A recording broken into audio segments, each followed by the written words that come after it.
So some of you might already know some of the topics here because I presented this in the hands-on lab. If you were there, great, right? And if you've seen the slides because they were accessible, also good. Although this is based on this, I have updated it with the latest, so there are some changes that might be new to you. So, stick around. And in the end, if there's time, I want to actually show you a bit more detail on how I set up the Power BI dashboards, because I get the feeling that some people understand how to create the data exchanges and get them out of Revit and also into Power BI. But once they're in Power BI, that's where they get stumped a bit, or I can show you some tips and tricks maybe that will help you figuring it out and how to build that data better within by using filters.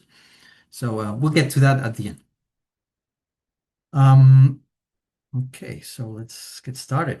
So this is our usually safe harbor statement. So basically what it says is do not make any purchasing decisions after what you see here, right? Because some of this is forward-looking. Yeah. Just a little bit about me. My name is Michael Sturmoreda. I'm originally from Chile, but I'm currently in Australia. My background is I'm a mechanical engineer. I'm also a chartered mechanical engineer and certified in Revit. I've been using Revit for a lot of years. That's why this presentation is mostly focused on Revit data exchange, right, to Power BI than the others, although I will also mention them. Um, uh, I deal mostly with EBA customers that, since they require certain specialized implementation, that's what I do. I also am fluent in English, Spanish, and German. So I deal with different regions. But the main focus is architecture, engineering, construction areas. And as I said, Revit, Navisworks, and ancillary products, right? And that's why data exchange fits right in there. Okay, so this is our high-level agenda. In the end, the final one, which is not mentioned in this agenda, is really, I want to show you the dashboards, some sample dashboards that you will get access to too. And also the Power BI setup that I've done. So we'll hopefully get there in time. So I know now, based on the polls that we've done, that this data that I've created here is not true anymore. More and more people are trying to tip their toes into it, which is great to hear. I think there's huge potential for data exchange and to get your data, free your data from Revit, because we can't expect that every single person is a Revit user, for example, or any of the other software. So you can basically democratize that data, right? So how does this work really? Some introduction. Well, building information, modeling, and data connection integration has become an essential part of large-scale projects.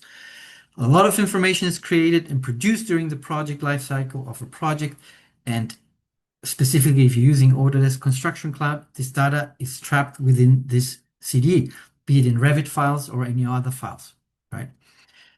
This becomes an obstacle for non-BIM users or people that don't have access to that CDE. So to democratize it, well, this is why we're here with data exchange, right? So people are a bit shut off that ACC ecosystem. Now using Autodesk Data Exchange and in this particular presentation, Microsoft Power BI, right? You can create interactive visualization and analysis of this data from these 3D models and specifically subsets of these models. You can show them to external stakeholders without them requiring access to your Revit files or ACC. Again, here I will show you how this works, and I will try to be a bit specific when we get to the Power BI and how to use that data to create useful dashboards for you. So what are actually data exchanges? A data exchange is a cloud-based method of enabling you to share data more easily across these apps and your teams that you work with every day. It's basically, in this particular case, created from a 3D view in a dataset model. And through these data exchanges, you can then use that data and plug it into your Power BI dashboards. And the good thing is you can use only specific areas. I often mention because of my background as a mechanical engineer, I always say plant rooms are very critical, right? And they're a source of a lot of headaches when it comes to coordination, etc. So having a little subset of your specific areas of interest, easily to manage and checking how progression goes and the elements that are incorporated is very useful, right? But data exchanges are also supported by other apps like Inventor, Rhino, and you will see now in the next slide that, sorry, in two more slides, that there's some updates in other ones. What are key capabilities? Well, you don't have to share the whole file. You just can share whatever you wish to share from your particular model, right? So people can access only the specific and relevant data, right? You can also have audit trails since it's based on ACC, so there's versioning. So you can see how versions have been upped. As Autodesk Docs automatically does that, right? The version up the data exchanges when it's uploaded into the files tool in Docs, or now we've changed the name, Forma, right? And it's a neutral data format, so it can be loaded into different applications. Now, this is a slide that I have updated because if you were at the university, some of these were still in beta. Now they're not. So the ones in orange you can see here on screen are out of beta, right? And that's, for example, we have the Tekla one now. We have the Rhino. We also have now the IFC as an ACC Cloud connector. So that means that if you have an IFC file on ACC, you can create a data exchange out of these IFC files now too through ACC. You can also do that with Revit files. You could do that already. So you don't necessarily need to use Revit to do so. And there's other ones that's still being worked on, like for example, Navisworks, which is one that I often get asked for by clients. So that one's already available as a beta. So you can also test those out. We also have SolidWorks and AutoCAD in beta and Civil 3D. Again, I put a link here to the Autodesk Data Exchange file, which you can have more information about each of these, right? And the ones available already, you can download from the App Store. So what do we need for this particular case, right? If we want to create data exchange in Revit and report it to Power BI, well, we need Revit 2024 plus. We need an ACC project folder with the relevant permissions. We need the Power BI desktop app. And then we need the data connector for Power BI. In this case, I'm using the latest one, which is version 2.4. And also the Revit connector, also latest version is 1.1 or 1.10, sorry. And you can find them also in the App Store. So these are the things that you require to follow once we're done and you want to see the recording, you want to do it at home, you can use this guide. And I've built this guide in steps, same as I did in the hands-on lab. So generally, I would start with a folder on ACC because you need a place to put your data exchanges that you're creating in Revit. So that's generally just a folder and with certain permissions. You need view plus download or higher permissions to allow data exchange to be saved to that folder. Okay, that's an important thing to remember. If you get some errors, it means that your permissions are probably wrong. Step 2, create a Revit 3D view to be exported as data exchanges, right? So in this particular example, if you recognize this place here, that's the cafe kitchen in the Snowdon Towers project, which is the one that ships with Revit. That's why I chose it. So everybody here, if you have Revit, you should have that one available, right? And it's a subset of that whole model, right? So I always recommend use your Revit view templates to hide element categories because data exchange performance is affected by the amount of elements that you load. Particularly Power BI will struggle if it's too many, right? So really just export what you want to be exported. And that's how also you control access to the data, right? And using the view templates in Revit makes this much easier so you can apply it to different views and different projects. You can also federate these views then. So let's say in this example, as you can see on screen, we have the structural, the architectural, and the mechanical, the HVAC model, right? So you can federate them using in Power BI, right? And in Revit, all you have to do is you have to use the scope boxes and then copy and paste them and align them to the same place. So you have the exact same area in the different in your different models, and then you can export them to data exchanges and federate in Power BI. We will get to the federation, how that works. Okay, step 3. Now that you've set up your views, you want to export them. So after you've installed the connector, you go to the Collaborate tab. Sorry, can I point here? I'm not sure. I think I have a pointer. Is that the pointer? Yes. Here. So you go to the Collaborate tab, Data Exchange, right? Then the Data Exchange dialog will pop up. This is the latest one, so it'll look different. If you've used previous versions, this will look slightly different, but the function is similar, right? You make sure that this is the view that you want to export. Again, this doesn't match that, but that's okay. You click on Create. You select your folder. You pick your right folder. You can also select if you want to exclude Revit links or export rooms and spaces. I'll talk about that a bit later. But basically, you give it your name and you click on Create Exchange. That's it. You'll get a pop-up saying on the progression of the saving, right? Which is also new in the newer version. You can get actually a good idea of what's happening. And you see clearly when it's done creating and finishing the data exchange.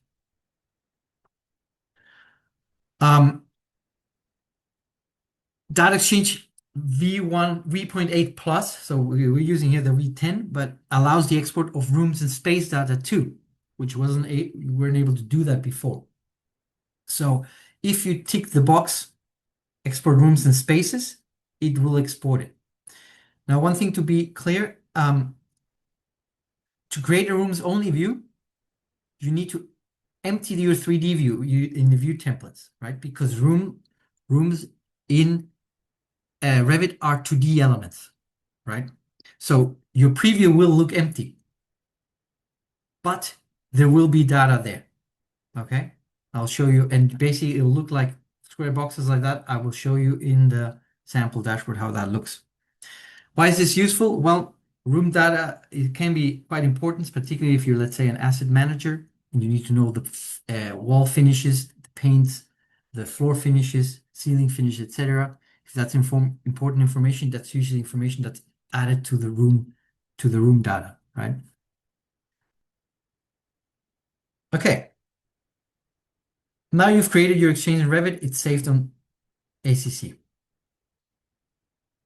But as I said before, you can also create the same data exchange on ACC.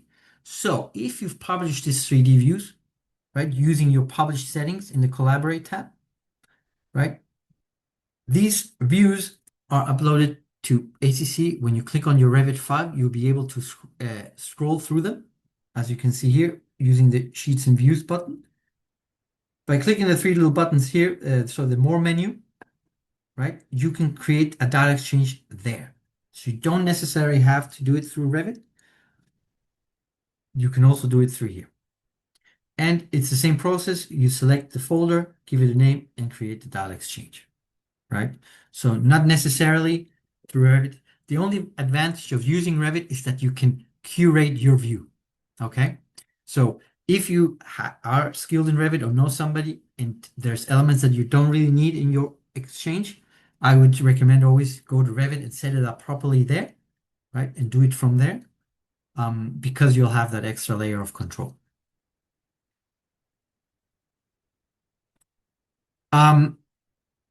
Since data exchange can be created from views published from Revit, here are some tips. As I said, use view templates, right? Only data from visible elements will be transferred to the data exchange. That's why that's important. Data from 2D elements, such as rooms, are not transferred to the data exchange where you created SCC. Only, sorry, I think it's 1.8, it shouldn't be 1.7. But again, we're already in 1.10, so I always recommend use the latest. Use scope and section boxes to limit the size of your views, as again, performance is directly influenced on how many elements. So I would never recommend use your whole project. You're gonna get into performance issues. Really scope it down, right? Really select your areas of interest. And also when creating federated views, again, use scope boxes aligned to the same place. That will assure you that you'll have the right box in your different Revit files, right? If you have them separated into different projects, right? You have your structural disciplines, sorry, different disciplines, right? You have various disciplines. I'll show you the example later. Okay, so now you have data exchanges on ACC. What can you do with them? Well, data exchanges on ACC, things you can do. Well, they can be viewed just like any other file, right? The viewer will accept them. You can open them. You can use the usual model viewer tools, such as sectioning, measuring, or first person, right? And you can also create issues on data exchanges, right? So if your company uses the issues tool, which is one of the ones I generally recommend because it's quite powerful if you leverage it right, you can even use your setups from the issues tool with data exchanges. So again, the focus is if let's say you have a plant room, you can focus on the plant room and have it set up like that so people have only access to the data that they see in that plant room, right? In case you're doing it with external parties. Okay, and now we come to the fun part with ACC to Power BI. Okay, so again, assuming you've installed the data connector for Power BI and hopefully you're using the latest one, the 2.40, right? Best way to start, create a blank Power BI report, click on Get Data right there, type in Autodesk in the search bar, you'll get this one here, Autodesk Data Connector for Power BI, click Connect. Select your data exchange as your source type. Sometimes you might be asked to sign in with your ACC details. You can also have some advanced options we'll touch upon in the next slide, right? But basically, once you click OK, even if you don't use any of the optional ones, you'll navigate to where it's saved, to the folder, and select the ones that you want to import and click Load. That will trigger the loading of these data sets into your Power BI. Now, back to the connector in terms of the extra options that you have here. You can accept, if you know the URL and you can get it from ACC, you can type it in there so you don't have to, if you have a lot of projects or it might take some time finding it and you have to click through all the folders. If you have the URL, it'll go directly to the project and you can select your data exchange straight away. So it saves you a bit of time. If there's no preferred unit, if you have a preferred unit, you can choose it here, but no selection will default to the source unit, which is generally what I recommend if you're fine with that, right? You can also use filters to refine your data. Again, generally, if you have the power to do so, I would refine the data when you are setting up everything in Revit. Okay, so really filter it using your view templates, and when you create your data exchange in Revit, you can do it there. But if you didn't do that, or if somebody else did it for you, you can also use the filters to do so. And also in version 2.2 and higher, you can load current and previous versions. Basically, what you're going to get there is the delta of the difference is basically what happened between one version and the other. Okay.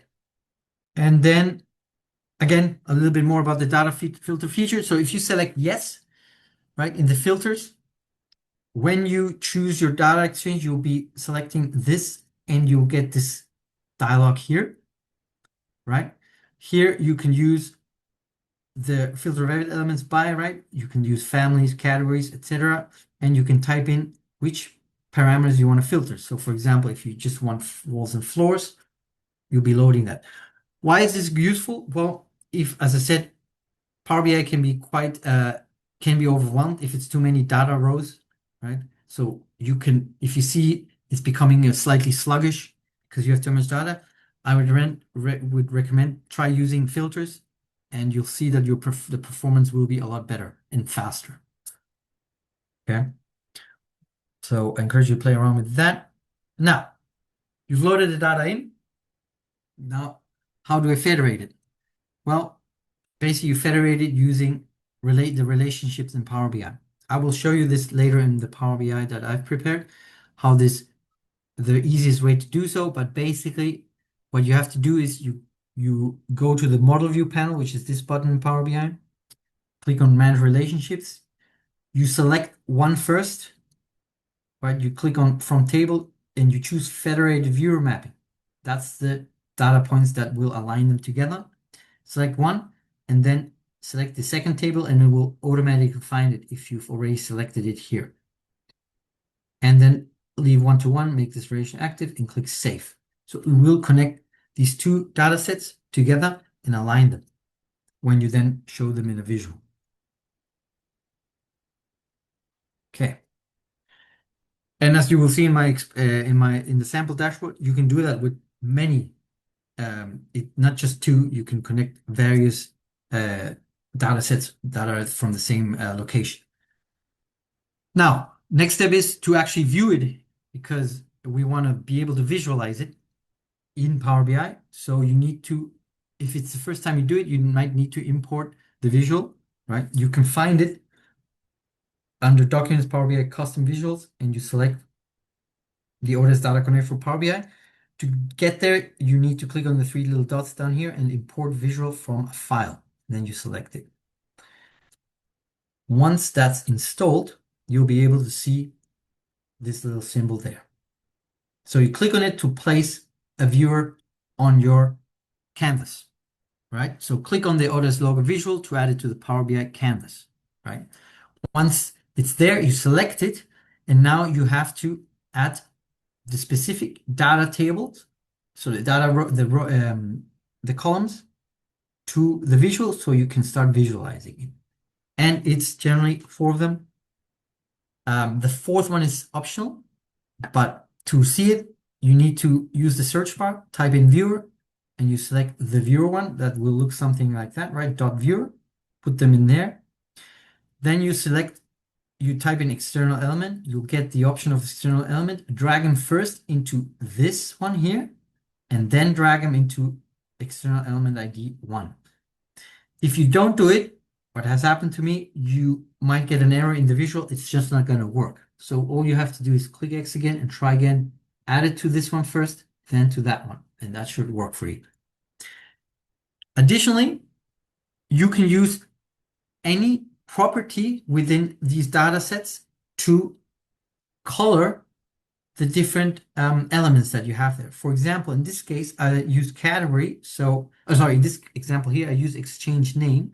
So it's coloring the plumbing one because that's one data exchange and the mechanical one to another color.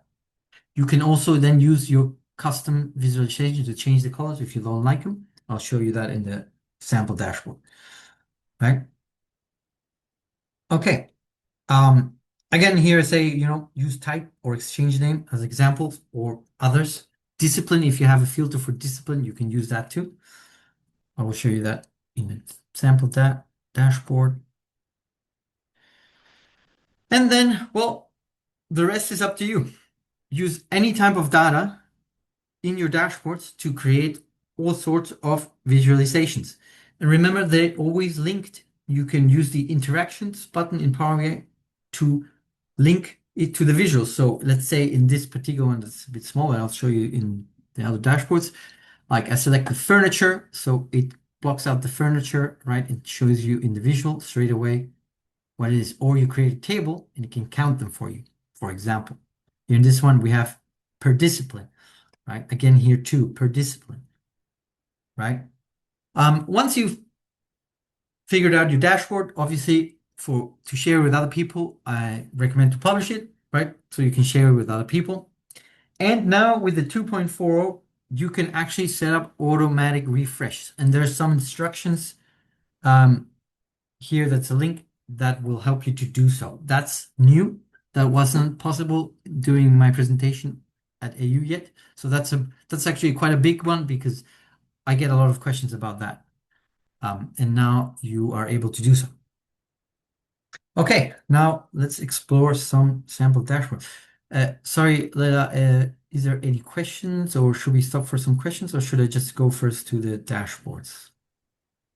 Please go to the dashboards. There are some questions, but we are responding to them in the background. So just, Okay, great. yeah. So this is an example dashboard. Again, here I use the whole Snowden model. Again, you could also just use a subset, and I would generally recommend it if it's a big model. Snowden Tower still works because it's not that large, right? But I've set up different dashboards for the different disciplines, right? In this case, there's a federated one here. Again, I've also here you can see that you will know when it's been updated now that you have the automatic basically refresh. If the data exchange gets updated, this will update here too automatically. So for example, if let's say I'm interested in the mechanical one, I click on it, it will load, see, and you can see it in context, right? Mechanical to that one. I could also go, I want to see electrical and mechanical, let's say, right? And there you go. We've got more. Moving on, since my background is a bit in HVAC, right? I was always interested in the energy analysis. You can also export your energy analytical model from Revit. In this case, as you can see, you can get data like the peak cooling and peak heating load, right, from the different rooms. See, based on occupancies. So that's quite interesting data too. Let's just give me a second for it to load. But as I said, any type of view that you have in Revit, you can then export it to a data exchange.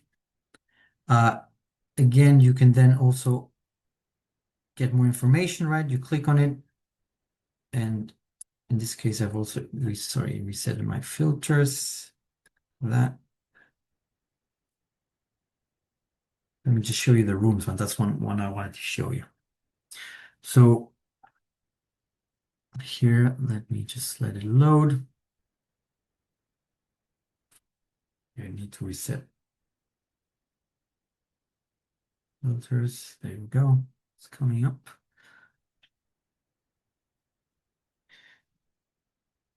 Again, your experience in the loading will depend, from what I've experienced, it will depend directly on your internet connection and on the amount of elements it has to load. In this particular case, I suspect mine's taking longer because I'm not in a great internet position here. So that's, I think, what's happening here. But there it is. I think it's starting to come up.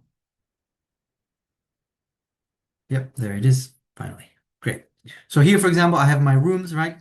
And for example, I'm interested in the ones with a certain wall finish, like concrete, right? So I'm only interested in the rooms that have concrete. And of course, no surprise, it's the staircases, right? The fire stair and the basement, which is the parking. But let's say I'm interested in paint. Again, this is a simple example, right? But it will narrow it down, right? Same thing.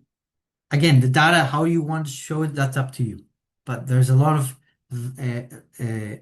you can choose which data you want to present.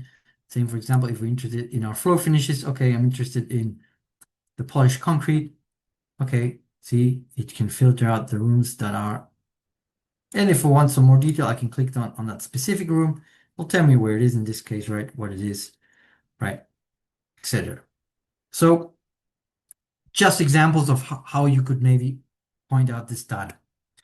Now, how do I set it up? Well, let's go to our Power BI. So again, this is Power BI. Sorry, I have the black theme. I don't know if it looks as good as the white one, but I was talking to you about the relationships. That's important because in the model view in Power BI, you can set up your relationships. As you can see here, everything around this circle are my imported data sets. But I have not connected them directly into each other with the federated viewer. What I created was an extra table where I don't know how to say it, coded. It's not really code, just used certain functions within to filter things out and add new columns, like discipline, for example, right? And I've given each of them their names. You could give it other names. But basically, why does this help me? Because then I'm using federated viewer mapping to connect them within this custom table, which I then, if I click, for example, if we go to the federated model here, right? I click on it. I've used that table here with these columns as my filters or my coloring. See, I've used discipline here to color my my visual, the data exchanges in this particular case, right? But again, it's really up to you what you want to do, how you want to do it, right? I'm just showing you a simple example of how you could use this, and just wanted to show you that it isn't that difficult and it's quite useful. So if you ever do this, I would recommend don't just connect them one-to-one with the federated viewer mapping. Sorry, it's a bit small here, right? With this data point here with each other. No, use a central one to filter out the data that you want that you can then use as filters. And as I said, sky's the limit in that sense. The only limit is that they have to be sharing the same data. So you cannot use if one of the data points or the columns exists in this one but does not exist in it, you won't be able to share it in here, right? Not through this method here. That's the only limitation. But again, a lot of it you can just create new ones, right, and have them as your filters.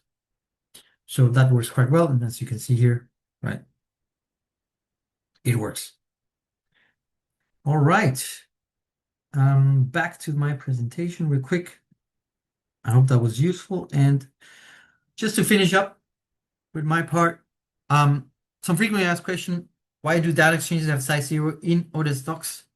When you see it, it looks like the 0. It's only because data exchange files in docs are only references to the actual data exchange information. They're stored at a granular level. If I create an update, the data chain up to version v5, can I load version v4? Yes, that's the using Autodesk Power BI connector v2.2, you can load the current and previous versions, right? So in this case, you can load the latest and the one before. Which regions support data exchanges? This has changed. Now it's supported for all data storage. But during my AU presentation, it was only supported for America, EMEA, and Australia. Now it works for all of them. Why is the Power BI visual not loading the model, even though I have filled out all the required fields? Again, that will depend slightly, but often it is because active slicers or filter can sometimes have impact in the loading. Check for such active filters and disable them. These are just some common ones, right? And again, here's some data exchange resources, the data exchange homepage, help page, the download the connectors from this app store, and specific help docs for the Revit and Power BI one. And that's it from me. Hope that wasn't too fast. It was great, Michael. Thank you so much for the great session. I really, really loved it. Also to see, the dashboard you have built.